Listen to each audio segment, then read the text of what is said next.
politics now, and an intense week ahead for President Biden when he returns home from a holiday break in New England.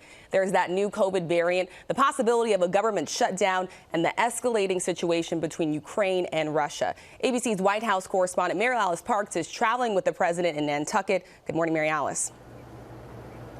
Good morning, Rachel. Yeah, after taking this breather with his family, the president is now going to have to hit the ground running this week. Several big deadlines are coming up quickly.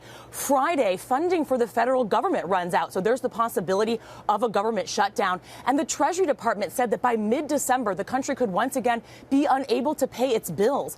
Earlier this fall, Congress only passed these short-term stopgap measures to keep the lights on and increase the debt ceiling. So their backs are against the wall again, and they're going to have to pass these big bills quickly. And then, like you said, there are these issues abroad that are heating up, too. The president this weekend took questions about Russia's increasingly aggressive behavior on the Ukrainian border. There are reports that as many as 100,000 Russian troops are now there, possibly threatening an invasion again of Ukraine. The U.S. National Security Advisor Jake Sullivan had a call with his Ukrainian counterpart Friday. Secretary of State Blinken has NATO meetings this week. And just a few weeks ago, Blinken also hosted the Ukrainian foreign minister in D.C. So clearly the White House is tracking this closely. They are looking for ways to support the Ukrainian government and deter Russia. Rachel?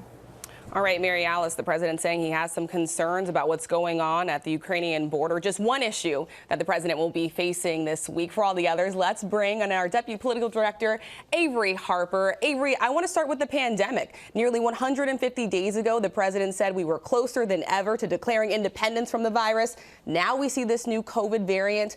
How much of a challenge does this pose for the president? Well, we mentioned those travel restrictions earlier. We know that New York's governor has declared a state of emergency.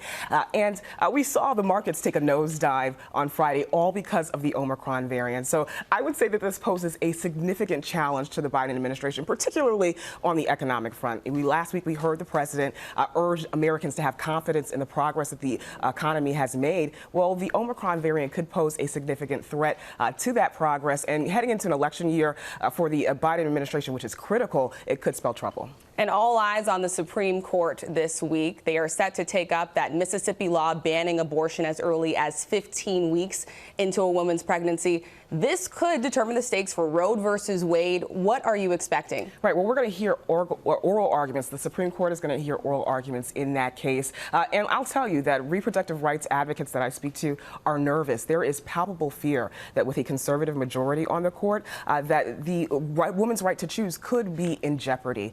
And listen, if we see the court uphold the Mississippi law, we could see a rippling effect in states across the country, conservative states where they would have similar bans, which would disproportionately affect women of color, poor women, and force women to travel long distances, cross state lines for abortion care. And so this is certainly a high stakes month for reproductive rights here in this country. High stakes ahead of the critical midterm elections. Avery, thank you so much. And a big show is ahead later on this week. This morning, George Stephanopoulos talks with Dr. Anthony Fauci about concerns over that new COVID variant, plus exclusive interviews with Senators Amy Klobuchar and Bill Cassidy about the economy and the very busy agenda for Congress for the rest of the year.